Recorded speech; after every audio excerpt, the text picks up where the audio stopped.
শুভ সকাল বন্ধুরা, কেমন আছো তোমরা সবাই? আশা করছি তোমরা সবাই খুব ভালো আছো আর আমরাও ভালো আছি। আমার আরও একটি নতুন ভিডিওতে তোমাদের সবাইকে অনেক স্বাগত জানাই। আজ হচ্ছে শুক্রবার আর এখন বাজে ঘড়ির কাঁটায় ওই সকাল 6:30 মতো। তবে চলো আজকের ভিডিওটা এখান থেকেই শুরু করছি।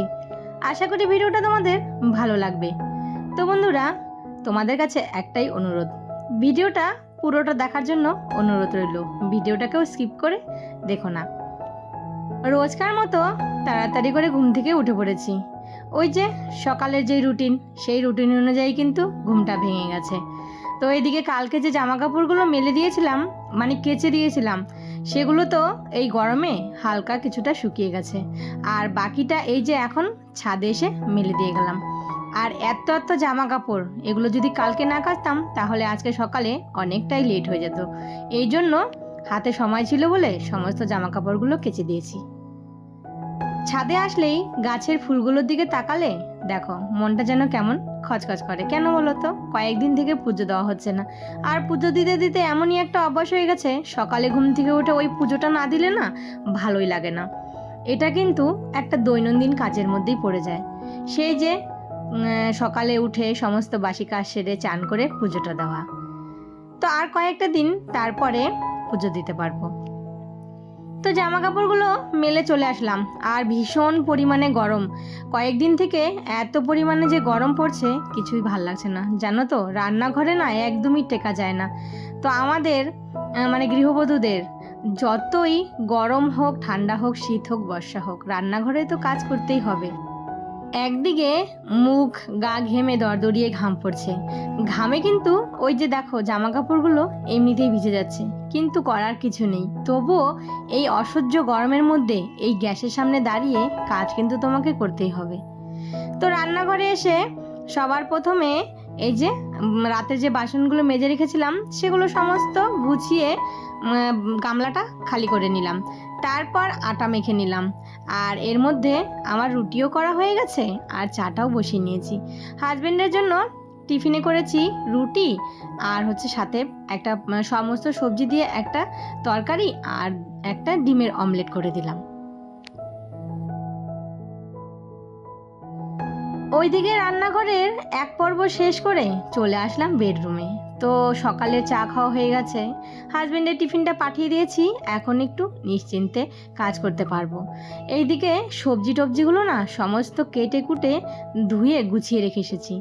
আর চলে আসলাম এই যে এখন বিছানার বেড কাভারটা চেঞ্জ করে নিতে।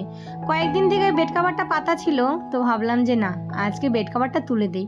আর এত পরিমাণ মানে রোদ উঠেছে পরিমাণে, সেই অনুযায়ী এখন যদি বেড কাভারটা কেচে দেই তাহলে শুকিয়ে যাবে, কিন্তু ইচ্ছে হচ্ছে না এই গরমের মধ্যে। আবার এই যে এতগুলো জামা কাপড় কেচেছি সেগুলো শুকোলে আবার সেগুলো ভাঁজ করতে হবে। তাই আর ভাবছি যে আজকে এই বেড কাভার আর বালিশের কাভারগুলো খুলে রেখে দেই, এটা কালকেই ধুবো। তো এইদিকে বাড়িতে এসেই দেখো সংসারের কাজ কারোর জন্য বলতে কি আমাদের জন্য বসেই থাকে, কিন্তু তুমি যেখানে যেই কাজটা রেখে যাবে সেই কাজটা কিন্তু তোমাকে সেই এসে আবার নিজেই করতে হবে। এটা ভেবো না যে তুমি কাজটা রেখে গেলে কেউ এসে তোমাকে করে দিবে, কেউ করে দিবে না। তোমার জন্য সে নিশ্চয়ই ওই বসেই থাকবে, তুমি এসে কতক্ষণে সেই কাজটা করবে। তো এইদিকে আমার বিছানাটাও কিন্তু গোছানো হয়ে গেছে। আর এই যে আর একটু কাজ বেড়ে গেল, এগুলো এখন ধুতে হবে। যাই হোক, এগুলো এখন তুলে রেখে দিলাম, এগুলো এখন আর কিছুই কাচাকাচি করব না। তোমরা যারা এই পর্যন্ত আমার ভিডিওটা দেখছো, তো বন্ধুরা প্লিজ একটা লাইক দিয়ে দিও। আর আমার এই ভিডিওর কোনো অংশ যদি তোমাদের ভালো লেগে থাকে তাহলে অবশ্যই একটা ছোট্ট কমেন্ট করে জানিও। আর আমার এই ছোট্ট পরিবারে তোমরা যদি কেউ নতুন বন্ধুরা হয়ে থাকো তাহলে চ্যানেলটা সাবস্ক্রাইব করে অবশ্যই আমার পাশে থেকো। আর যারা অলরেডি কাজটা করে দিয়েছো তাদেরকে কিন্তু অসংখ্য ধন্যবাদ।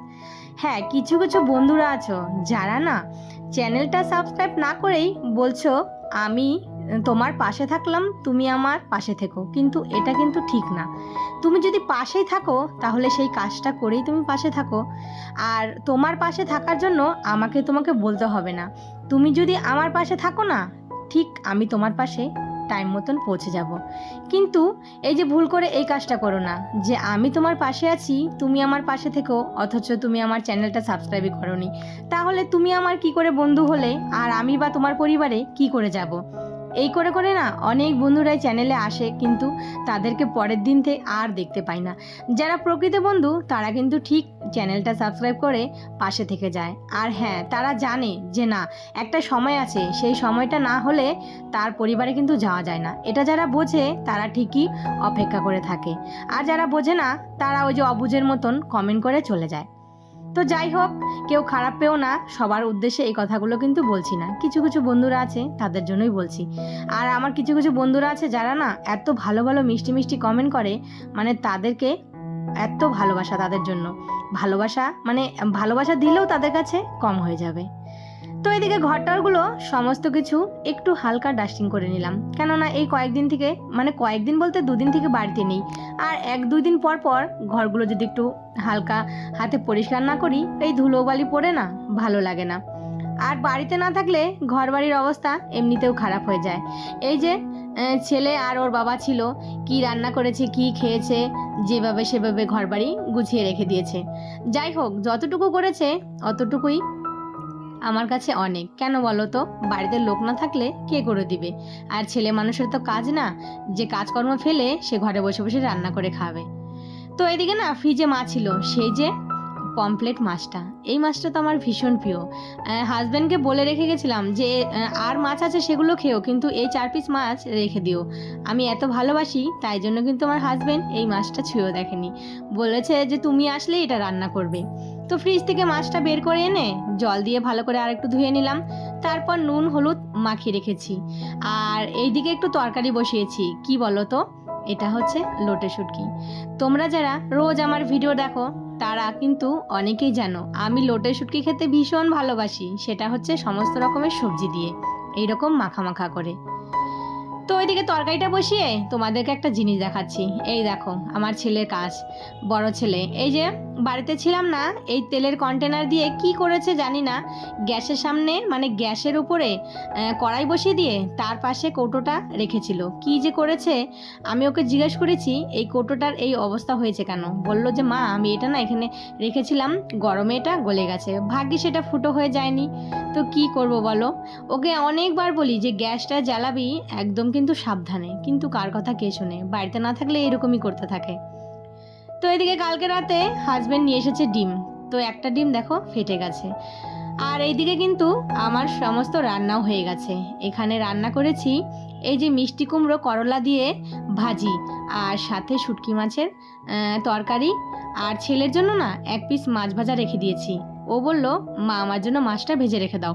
আর এই যে এটা হচ্ছে সর্ষে পোস্ত দিয়ে পমফ্লেট মাছের তরকারি। আর এদিকে না সমস্ত ডিমগুলো ভালো করে ধুয়ে গামলাতে রেখে দিলাম, এগুলো ফ্রিজে তুলে রেখে দেব। বাড়ি ফিরে এসে আবারও সেই দৈনন্দিন কাজের মধ্যে লেগে পড়েছি। তো এদিকে না ছেলেকে টিউশন দিতে গিয়েছিলাম আর্টের। তো সেখানে গিয়ে যেই বাড়িতে আর্ট করে সেই বাড়ির একটা গাছে ফুল ফুটেছে, মানে জবা ফুল। কালারটা দেখতে পাচ্ছ, এতটাই সুন্দর, মানে দেখেই না মনটা ছুঁয়ে গেল।